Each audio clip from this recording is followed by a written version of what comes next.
Good afternoon and welcome to People in Perspective. There's an old saying that goes, if you bought it, a truck brought it.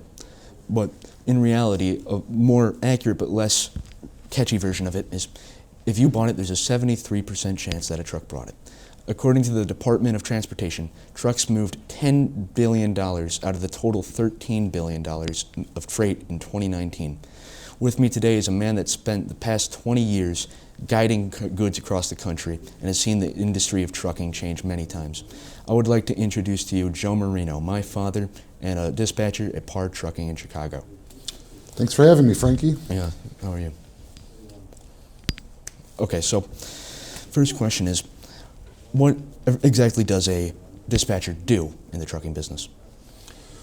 A dispatcher in a trucking company acts as an intermediary between the people that are manufacturing and shipping goods and the people who are buying those goods for sale.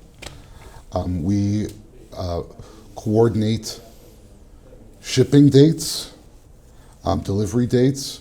We provide customer service to both parties, keeping them always updated on where their goods are in the process of being delivered.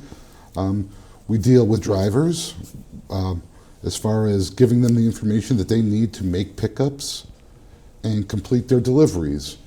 We also have to coordinate all this in conjunction with maintaining the safety guidelines that the DOT, the Department of Transportation, has set forth for us to follow. All right, so say I have a truckload worth of goods and I want them to go from point A to point B. Give us a basic rundown of how exactly the process would go. Okay, well, say you have a truckload of merchandise that you've manufactured, and you've got a customer that's ordered it. They want it. And the distance between you and the customer is a great distance. Well, the first thing you would do is you'd contact a freight broker. And a freight broker would do all the steps necessary that you need to get the merchandise out of your warehouse and on its way. He would line up a trucking company. He'd negotiate prices for the transport. He'd file the proper paperwork to make sure that the freight has cleared customs if that's an issue that we have to worry about. And he would make sure that the integrity of the shipment would be maintained throughout the entire time until it gets to the door of delivery. Once he's done that, he'd contact me and send me a work order. And I get a work order, a transportation order, and all the information that I could get out of that work order would give me what I need to know in order to get your shipment delivered safely to the door. Of course, I'd have to find a driver, decide which driver I was going to use for it, decide what kind of equipment I was going to use for it, make sure that we make the pickup at the appointed time, and make sure that we get the delivery there on time, because that's huge in this business. And I'd also have to make sure that, we maintain our safety guidelines and make sure that a driver who's delivering is working within the hours of his log. You mentioned the word log there.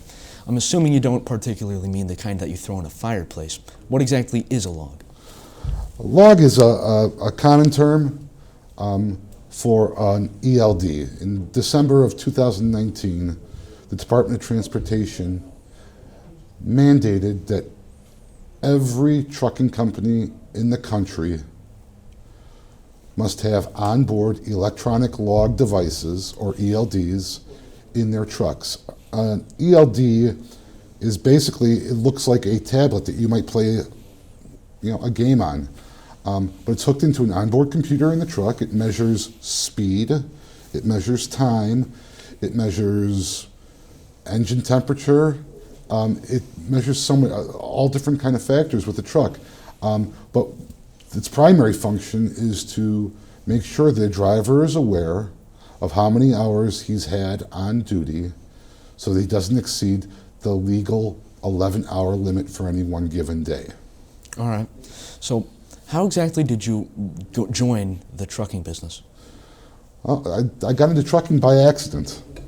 I had a 16-year career as a union electrician in Chicago, but I had a fiance who constantly worried about me working on high voltage electricity. So I was 35 years old, and I figured if I was going to make a career change, I better make it now.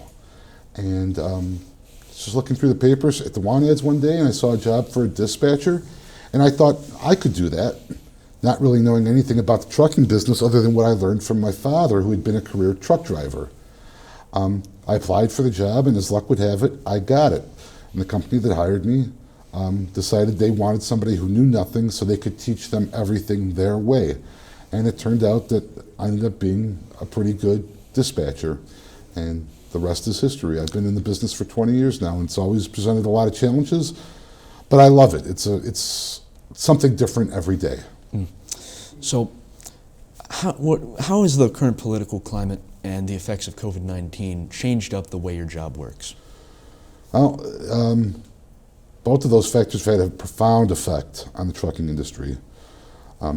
President Trump, one of his platforms was he was committed to narrowing the trade deficit between the United States and China. And to do that, he imposed very strict tariffs on goods coming into this country from China. So that had a twofold effect. First, China made a massive dash to ship everything they could into the United States before the tariffs took place. So the trucking industry saw a huge increase in business because there's an awful lot of stuff that comes from China to this country.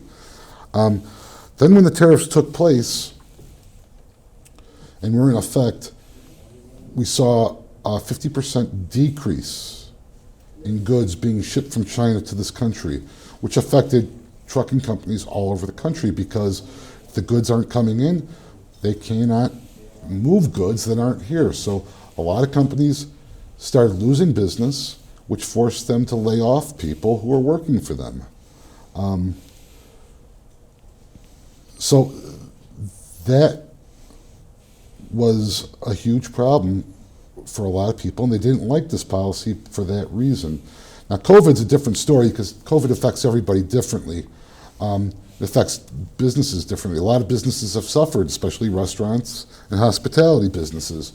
For me, it's a little bit different because my company, one of the cornerstones of our business is shipping isopropyl alcohol all over the country. So when COVID hit, our business went through the roof and increased dramatically. And we were busy for the longest time shipping isopropyl alcohol all over the country because it's used for hand sanitizers and disinfecting agents. Over the last 6 months or so, we've seen a gradual leveling out and business is kind of returning to normal across the board everywhere in the country. All right, I see. Well, that's about all the time we have left. Thank you for joining me in People with Perspective. Thank you for joining the program. It was a pleasure having you. I'm Frankie Marino, and I'll see you next time in People in Perspective.